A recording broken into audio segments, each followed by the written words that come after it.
ঈদের দ্বিতীয় দিনেও বাড়ির পথে ঢাকা ছাড়ছেন বহু মানুষ। বিভিন্ন বাস টার্মিনালে আসা ঘরমুখ মানুষ জানান, ছুটি না পাওয়া সহ নানা কারণে ঈদের আগে বাড়ি যাওয়া সম্ভব হয়নি, তাই আজকের দিনটি বেছে নেওয়া। বরাবরের মতো বাড়তি ভাড়া আদায়ের অভিযোগ করছেন যাত্রীরা। এদিকে ট্রেনের ফিরতি যাত্রায় যাত্রীদের স্বাস্থ্যবিধি মেনে চলা সহ মাস্ক পরার অনুরোধ করেছে রেলপথ মন্ত্রণালয়। নাদিম মুস্তফার ক্যামেরায় মুনতাসির মামুনের প্রতিবেদন, জানাচ্ছেন রাজু আলাউদ্দিন।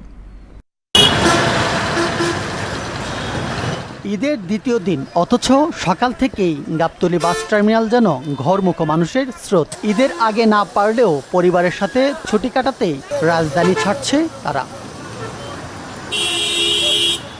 সকাল থেকে নানা রুটে বাস ছাড়লেও কমছে না যাত্রীর চাপ। সিট না পেয়ে অনেকেই বাসে দাঁড়িয়ে রওনা দেন গন্তব্যে।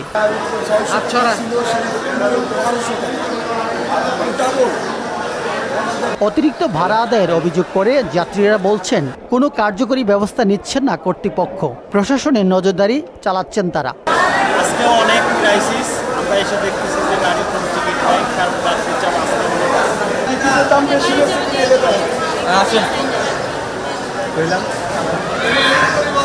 ওয়ালটন আবারও মিলিনিয়ার অফারে ওয়ালটন ফ্রিজ কিনে আপনিও হয়ে যেতে পারেন মিলিয়নিয়ার।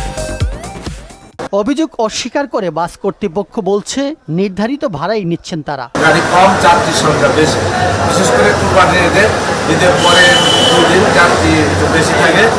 আর যাত্রীরা বলছে যে ভাড়া বেশি নিচ্ছে, এটা আমরা কাউন্টার ভাড়া বেশি নিচ্ছি না। অভিযোগ করছে এমন একটা যাত্রী যে কারণে অভিযোগ করছে বিআরটিতে চার্জ আছে, ওইখানে প্রমাণ রাখে তার থেকে ভাড়া বেশি নেওয়া হয়েছে কিনা। কারণ এখন যে ভাড়াটা নেওয়া হচ্ছে, এই ভাড়াটা বিআরটি নির্ধারিত ভাড়াটা কিন্তু 12 মাসের জন্য প্রযোজ্য। ভোগান্তি কিংবা বাড়তি ভাড়ার চাপ নিয়েই স্বজনদের সাথে ঈদ আনন্দ ভাগাভাগি করতে গ্রামে যাচ্ছেন নগরবাসী। রাজু আলাউদ্দিন, মোহনা সংবাদ, ঢাকা।